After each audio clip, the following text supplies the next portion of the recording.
Thank you for looking after our little one for the past week. I'll be picking him up today. What? We weren't home. Sophia's sister-in-law's voice on the other end of the line sounded shaken. Wait, where is my son right now? Sophia's concern spiked. My name is Sophia, a 34-year-old stay-at-home mom. I've been married to John for 4 years. Last year, we moved in with John's parents to help care for his dad, Matthew, who was struggling with his legs, and his mom, Victoria, who became his primary caregiver. We thought it would be too much for Victoria to handle both housework and caregiving, so John and I offered to move in. At first, they were hesitant, but eventually welcomed the idea. John's brother, James, works for a global company and is currently abroad on business. That's why John, being the younger son, felt it was his responsibility to stay close to his parents and initiated the move. Living in my in-laws' house, I had no complaints. Victoria always appreciated my cooking and help with chores. They treated me kindly, and I always felt serene in their presence. John has always been kind-hearted, much like his parents. Living together was enjoyable until tragedy struck. Matthew's health deteriorated, and he passed away at the hospital. His death deeply affected Victoria and John. We held a funeral where many people attended, including James, who came back from abroad. John, Sophia, thank you for taking on so much responsibility as the eldest son. James expressed his gratitude during the difficult time. I should have been the one to stay with Dad. Don't worry about it, bro. Your job overseas is important. That's right. I found happiness living with Matthew and Victoria. Thanks, both of you. I have to head back to my assignment, so please continue to look after Mom. James expressed gratitude before leaving, clearly feeling bad about not being more involved. He seemed sorry for not participating in household affairs after Matthew's passing. Despite James's departure, we continued living with Victoria, not just because he asked us to, but out of genuine concern for her well-being now that she was alone. Victoria appeared deeply saddened since the funeral, and both John and I were cautious in our interactions with her, not wanting to overwhelm her. We carried on as usual, being attentive to her needs. Gradually, Victoria started feeling better. Thanks, both of you. I'm okay now. Sorry for worrying you, she said, smiling warmly. Both John and I were relieved to see Victoria back to her old self. From then on, the three of us lived peacefully as a family. However, a new source of tension emerged in the form of Olivia, my brother-in-law's wife. Hello, looking forward to another great day, she would say, dropping off her son Alexander frequently. Alexander was a well-behaved 5-year-old, and Olivia believed leaving him with us would be a good distraction for Victoria, who had recently lost Matthew. While Victoria enjoyed spending time with her grandchild, Olivia's constant dropping off of Alexander became exhausting. Olivia claimed she couldn't take care of him during her part-time weekend work, insisting that Victoria, now free from caregiving responsibilities, should accommodate him. Although Olivia's assertion wasn't entirely wrong, it didn't make it acceptable for her to impose her child on us without considering our plans. I wonder why she doesn't work during the weekdays when Alexander is at preschool. That way, she could pick him up after work. It's puzzling. Do you think my brother knows about this? I mean, if he's in a global company, does she even need to work this much? John and I had that conversation when Alexander got dropped off during the weekends. John couldn't relax after work, and I had a part-time job on weekdays, so we preferred peaceful weekends with John and Victoria. Our plans would get thrown off when Olivia suddenly showed up to drop off her child. Finally, John and I asked Olivia to minimize the frequency of her visits. We have our plans too, you know. It's troublesome when you keep leaving Alexander here, John remarked. Olivia retorted defensively. Oh, what plans could possibly be more important than my job? John shot back. Why not you consider working when Alexander is at preschool? Then there's no need to leave him here. This infuriated Olivia. How terrible. You people don't care about family at all. It's sad to have relatives like you, Olivia said emotionally, screaming loudly. John and I were taken aback, but Victoria stepped in to mediate. Let it be, John. I enjoy spending time with my grandson, so it's no problem for me. Good on you, Victoria. I knew you'd say that. Alexander seems fond of you, and it's better to leave him with someone we can trust, Olivia commented with a smug look on her face. Since then, the frequency of her dropping off Alexander increased. Lately, she's even been bringing him over from preschool until the evening on weekdays. I was surprised to find Alexander at home when I returned from my part-time job. Sure, it's tough for her to look after the kid alone while James is away on a business trip, but she's definitely taking advantage of us. At this rate, we're practically taking care of Alexander half of the month. When he's with us, we often end up feeding him lunch, snacks, and sometimes even dinner, and Olivia doesn't contribute any money for food or anything. The burden keeps increasing on our end, and it didn't sit well with me. However, Victoria accepts everything, so neither John nor I could say anything further. Amidst all this, an unexpected incident occurred. The weather had been scorching hot, and the moment you step outside, you're dripping with sweat. We were all cautious, and one day, I returned home from my part-time job to find Victoria had collapsed. We immediately called an ambulance, and they confirmed it was heat stroke. Luckily, she fell just before I got home, so she was all right. But she had to be hospitalized for some time. I got so focused on housework, I didn't realize I was overheating.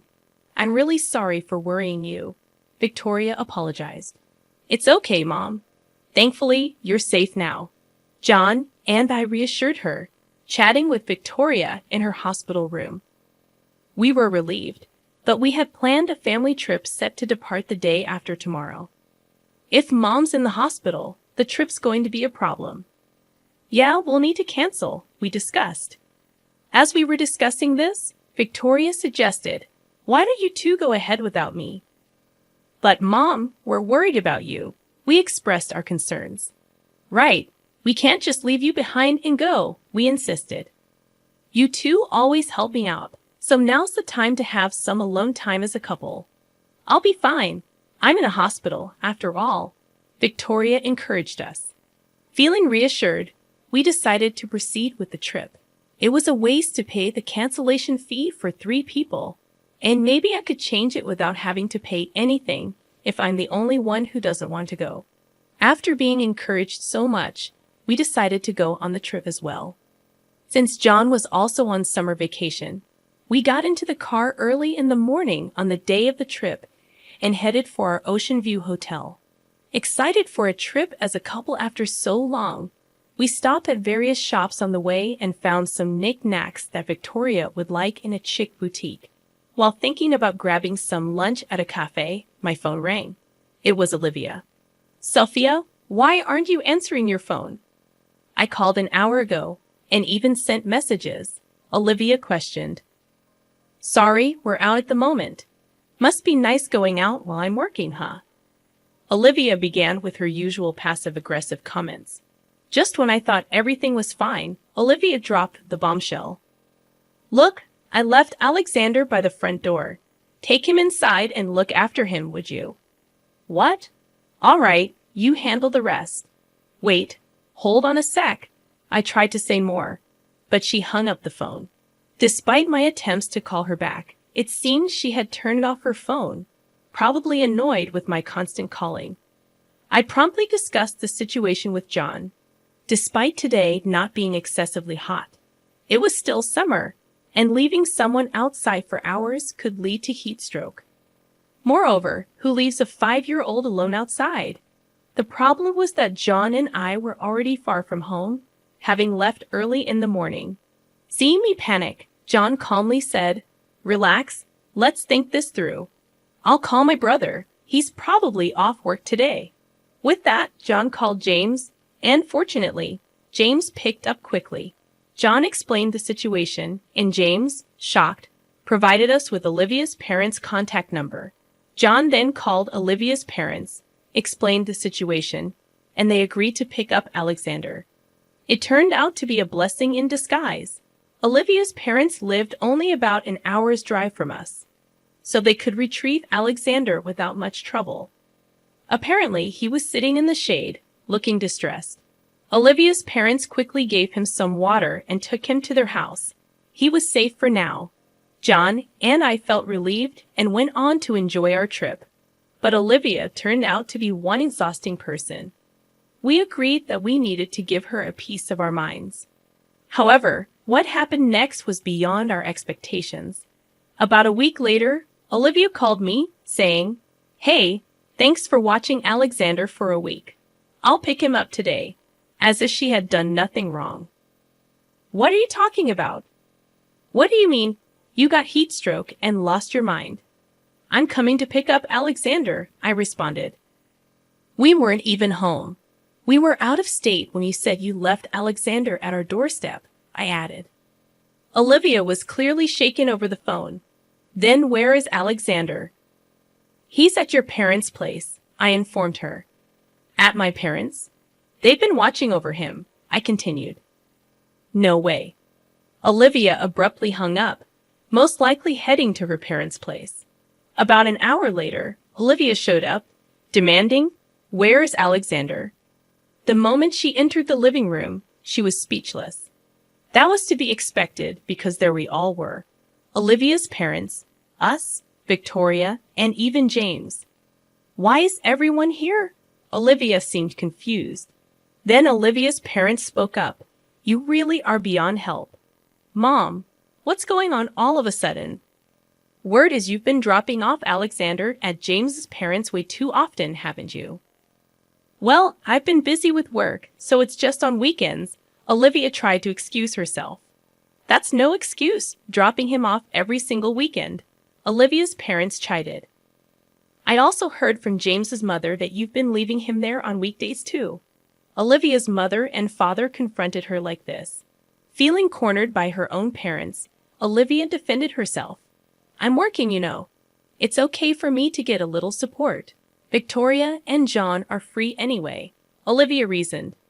James chimed in to counter Olivia's justification. "I've been transferring you enough money, haven't I? You even said you needed more, so now I'm sending you $3,000 a month for living expenses, and you're saying that's not enough?" "Yes, that's right. $3,000 is not enough." Olivia became increasingly defiant. "Any reasonable person would think you could live quite comfortably with $3,000 a month for living expenses when it's just you and a small child," James retorted. That's when Victoria sided with Olivia. "Why don't you just stop lying?" Victoria challenged. "What? I'm not lying. You're not really working, are you?" Olivia's eyes widened at Victoria's words. "I am working." Olivia started to panic under Victoria's scrutiny. Victoria then pulled out an envelope and spread its contents on the table.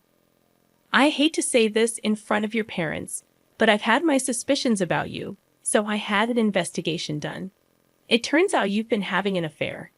You met him often on the weekends, and you left Alexander with us even on weekdays when you could manage the time." Victoria began laying out photos as proof of the affair. "Stop. Don't display those pictures like that." Frantic, Olivia tried to hide the pictures. "What you've done is a betrayal to all of us. James, who's been working hard on business trips, Sophia and John, who've been caring for Alexander, and most of all, you've betrayed Alexander," Victoria continued, revealing the evidence. It seemed Olivia finally realized the gravity of her actions. Olivia broke down and apologized deeply in front of us. "I'm really sorry. Can you find it in your hearts to forgive me?" Olivia kept apologizing, but some things can't be fixed that easily. James walked up to Olivia and handed her a piece of paper. "These are divorce papers. Let's end our relationship." "I don't want a divorce." "Shouldn't have had an affair then," James replied sternly. "I'm ashamed to say you're my daughter. Stop causing trouble and just agree to the divorce."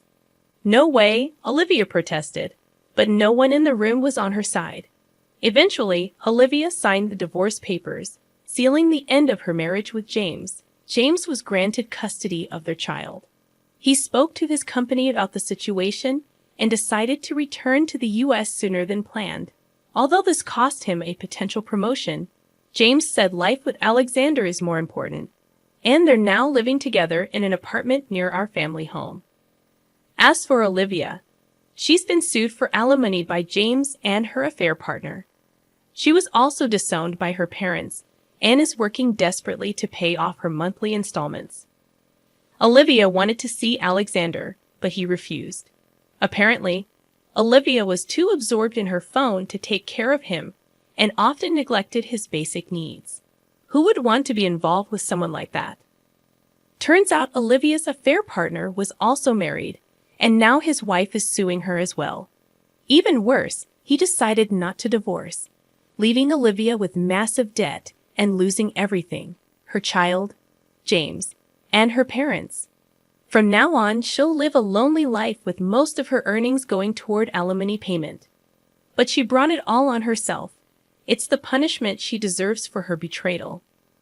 Meanwhile, John and I are living happily with Victoria, and since Alexander and James live nearby, we regularly go out for meals or have barbecues in our in-laws' backyard, enjoying quality family time.